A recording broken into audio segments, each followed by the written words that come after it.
I was very young. It was very windy. You can hardly find a tree around here. They gave us shelter, a tent, and food, water. This camp was developed because this land was seen as idle land. There is no agriculture that can be done on this land.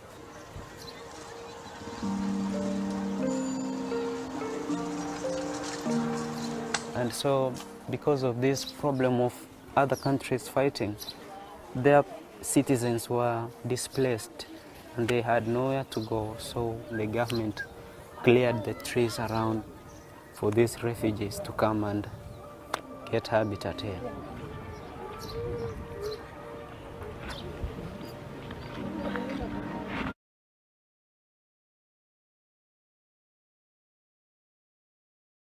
Is it Akol or Akol? I just want to get the names right here.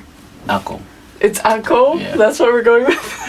Yeah, we're gonna go with Akol. Is it AK? Because I've heard people call you AK. I prefer AK just because it's much easier and I don't feel like people kind of have to wonder how to spell my name. It's just much easier. ANK. ANK? Akol Kual? Yeah. KUOL? Yeah. AKOL KUOL, Yeah. right? All right. So, Akol, tell me about your first memories and what maybe like growing up was like. That's a very interesting question. Growing up was more like, it was different because we ran away from a war zone, and basically what that means is that my mom kind of ran away from South Sudan into Kenya.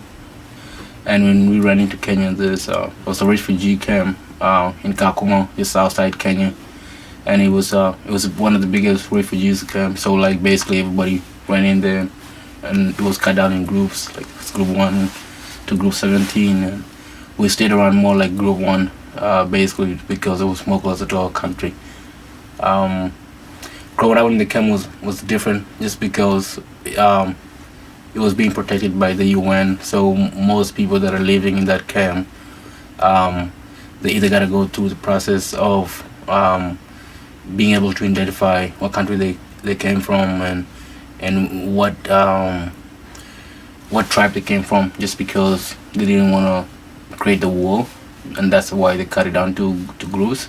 I spent most of my time in group 1, being with my grandmother, spending time taking care of the cows, and as well basically just doing the daily resources, like trying to farm and making a little bit of it. But it was very hard in that certain place, so it was very difficult to farm.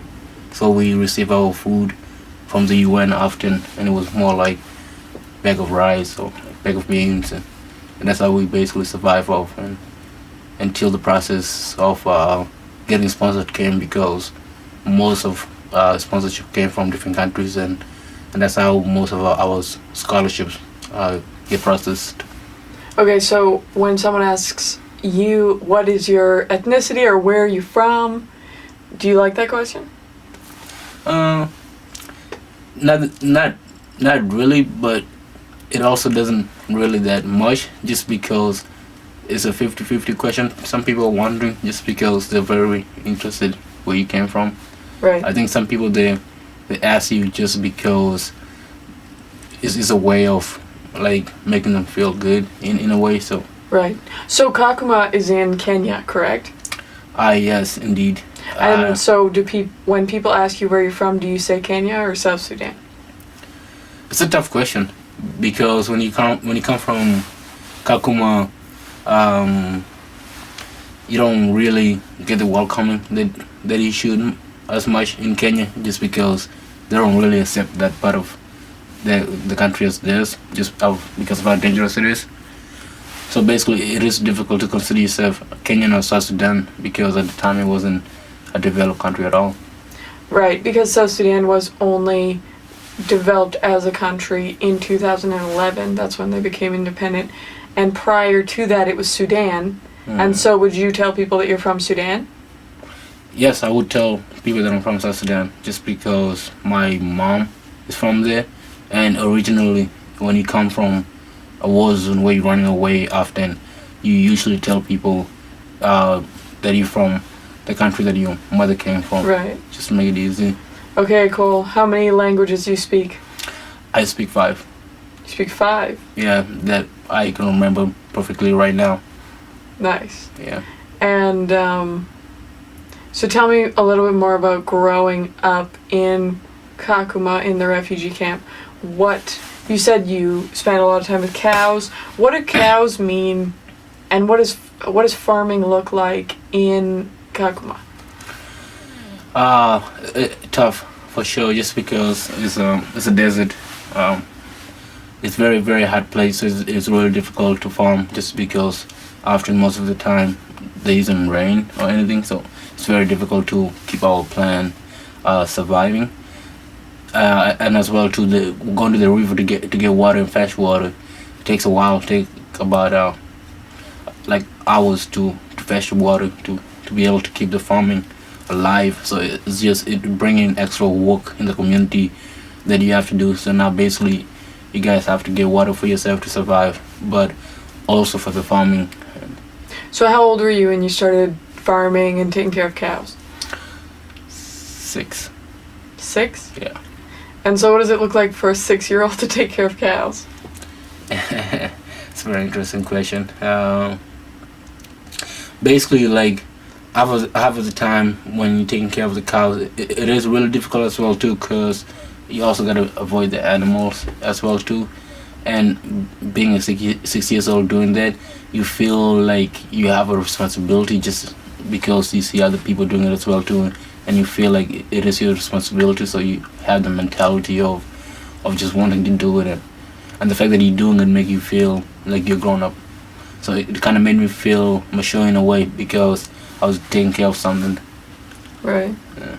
So you spent how many years in the refugee camp? And you were born in 1995, right? Mm-hmm. So you're a middle of the 90s. This is in the middle of the 90s, so you would have been herding cows in the early 2000s. Mm-hmm. And how long did you spend in Kakuma? 13 years And of my life. what was the most difficult part of living in the refugee camp? I think the most difficult part of living in the refugee camp was that you don't really know what's outside the refugee camp except eating and surviving, basically. But it was different because you felt like you didn't know other people, and as well too, you didn't know like other stuff that other people already accomplished in their life. So you just feel like you're just living to just basically survive. You don't have the mentality of wanting to become successful, or you don't have the mentality of wanting to thrive for yourself, because there's no resources to reach out to as well too. So you don't really see a life that is different besides just living in the camp and basically surviving. Right. And so there was people in the area because Kakuma is in Turkana province, Mm-hmm. right? So what did it look like inhabiting a space that other people didn't want you in? Did you feel that when you were there, that people didn't want you there? Yes, of course. We had time where the Turkana would come in and basically shoot up the complex just to let us know and give us a message that they didn't want us there. And they also kind of like kill our livestock just to basically show us that they didn't want us living in the area, and by killing our livestock, kind of, because it is the only thing that we feed off, and it's the only thing that we basically survive off. So by doing that, it kind of showed that like we don't want you guys here. So basically that did kind of build up a lot of conflict, because Turkana, it is an isolated tribe just from Kenya, and basically they felt like they were being attacked by the way we came in and the stories that they heard about the refugees and stuff. So I guess it kind of felt right. Right. Yeah. So what was your experience? You grew up with your mom and your grandmother, right? More likely my grandmother, Right. and then in the middle my mother. So what was it like growing up with your grandmother? What did she teach you, and what did you gain from her?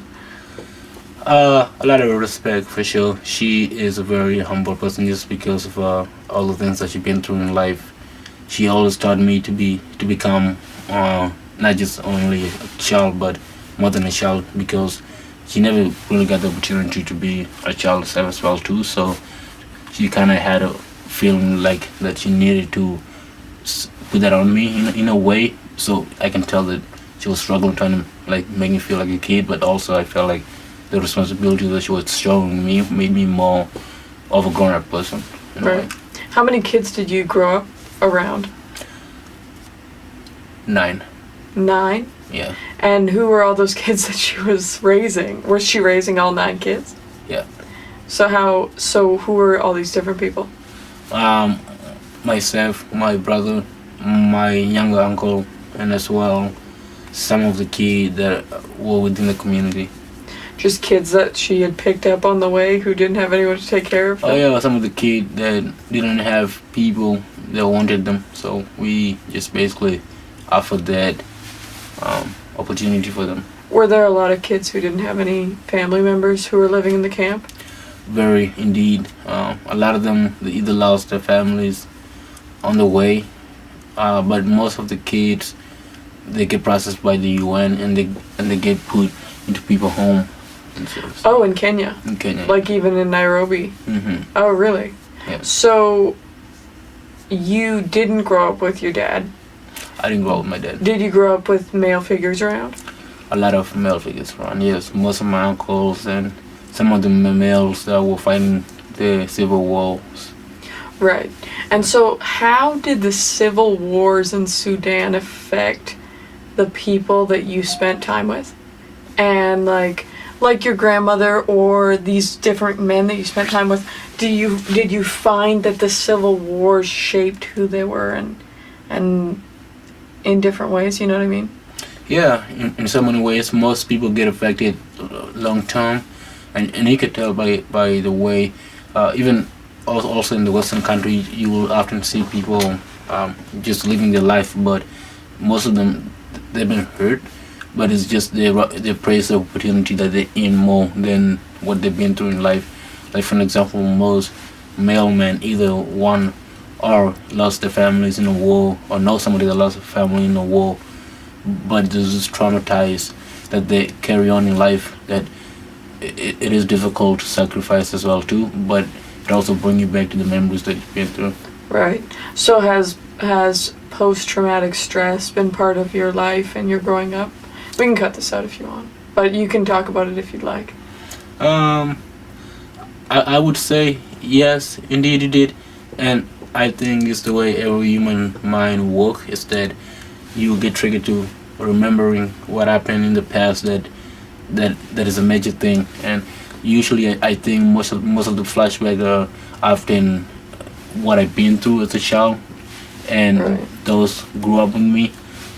The fact that I never even got to feel like a child growing up, it carry with me as an adult, and it's rather traumatizing because you never get that opportunity, because as a child you should never go through that kind of situation from the beginning, right? Right. What would you say to people living in Canada without post-traumatic stress who you spend time with, or who spend time with people who they may not know are coming from stress situations that are affecting their daily lives?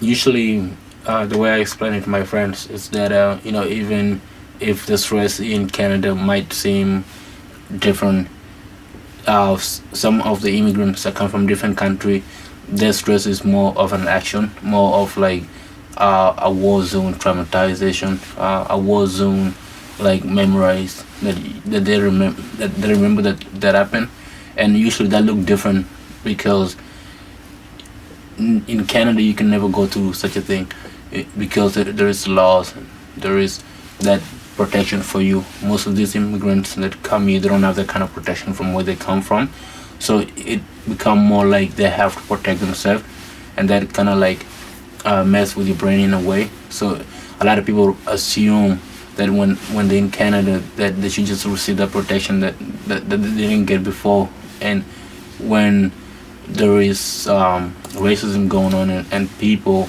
making them feel bad about who they are and where they came from. It really traumatizes them because they feel lost in life, and they feel like they're not accepted in a way, even the fact that they came from this major problem in the Right. country. So, do you think that there is a way to provide people with safe space when they come? What would you ask of someone who is encountering an immigrant who came from a war zone? What would you tell them that would be helpful for them to know? What would you wish someone would have told the people you've come into contact with when you first arrived in Canada? That considering somebody as just an immigrant as just a word, you should see them then more than just an immigrant. Right. You should be able to see the pain that they've been through in life. You should be able to see what they never gained in life, and the fact that you had the opportunity in life that they never had. It should make you a humble person to them, so that way they understand that the life that you have is not just being taken advantage of, but rather that this is something that they always long for and hope for, and somebody like them is living that kind of life. So it's rather motivating to them.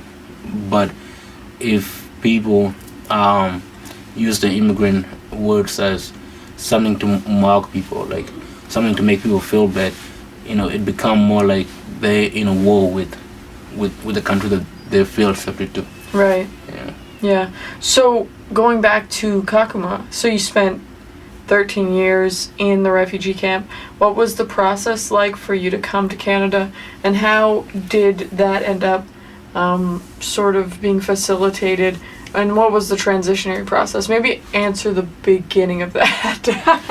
Yeah. So how did you find out about Canada? What do you think about Canada when it first came up? I don't know. I had no idea at all what Canada was, and it is amazing because you think that I should. But when you come from a different country, especially a third world country, where you never been educated about other countries, you feel like literally like your country is the only place that is there. And we don't even know what countries were. Like in Canada, you get taught what countries are. Like Right. there's people from the other side of the world, and there's people from other countries that you don't know, and you get taught all these countries, and you have it all in your mind. But when you come from Kakuma, you never really get taught those kind of stuff. So when we first had the UN land in our desert, bringing the food, it was very amazing because that was the first time we saw different people, and we thought it was really cool.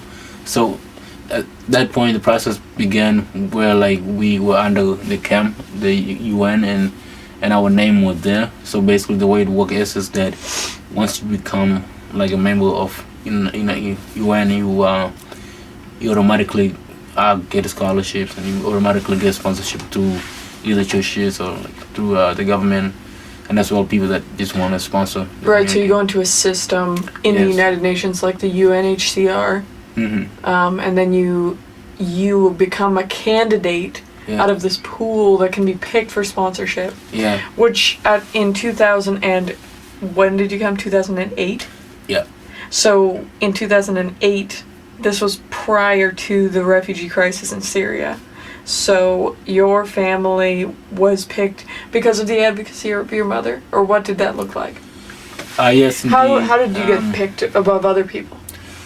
My mom started process in 2000.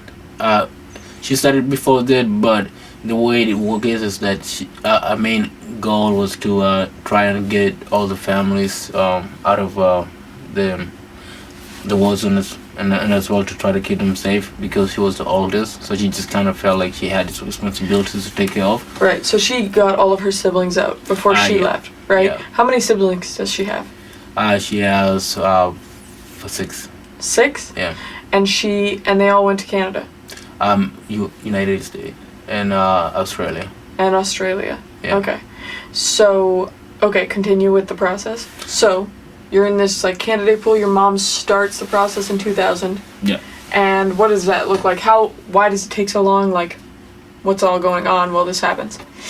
Because it was the biggest camp, there's a lot of people applying and trying to get out. So basically, the process getting moved back over and over again.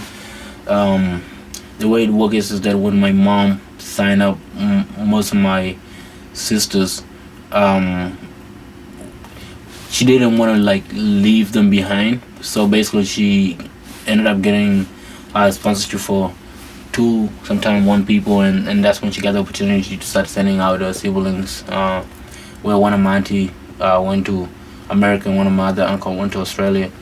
Our process got accepted in 2000 actually, and that's when they were able to let her know that she was capable of going somewhere, but they don't know yet. So basically, as soon you get that permission from countries, that basically it's like a lot of the countries now get to pick and other stuff. So those processes do take a while to the immigration. In 2008, that's when she finally got the phone call, and that she was told that she is capable of taking more than 5 people, and that's what she wanted. So then that's when she was able to accept that, and when the process began, we got accepted by the Canadian government through the sponsorship that they do every other year, where they bring immigrants in, and I think for also good reason, because every other country is doing it as well too. So Canada feel like they should do it as well too. So that's when they jumped in, and we got the sponsorship from them, and the UN was able to bring us from Kakuma to Kenya for processing, which also took a while as well too, because it So was you more spent some bigger time city. in Nairobi, right? Hmm. And so what was it like driving from Kakuma to Nairobi for the first time? You'd never been in a major city, right? No. So what was that like? Do you remember that? Yeah, it was very different because in the city they didn't like dark-skinned people more because they were more lighter. So I felt like I didn't belong there. I felt like most of the city kids were more like Russian. They didn't feel like that I belonged there, and the fact that I was a refugee made it even way different. So driving into Nairobi, it was really a great experience because that was actually my first car ride in life. Oh? Yeah, You'd seen cars though. You just had never been in one. I've never seen When the cars. car came, that was the first time you'd ever seen a car? Yeah. And you got in the car and drove to Nairobi? Yeah, we went to a car with in Nairobi. Did you throw up on the way?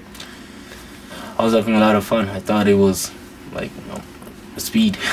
Oh yeah, Yeah, movie speed. I guess you had never driven or gone anywhere very fast. Well, I have rode on a donkey, so that was at least the most fastest thing that I ever ridden. That was the fastest thing you'd ever been on was a donkey? Yeah, with a donkey. Wow, you sound like Jesus or something, like Mary. Oh. That's crazy. So what was your experience like, the rest of your experience in Kenya? How Get the rations that is provided by the UN. Yeah, you can make your life.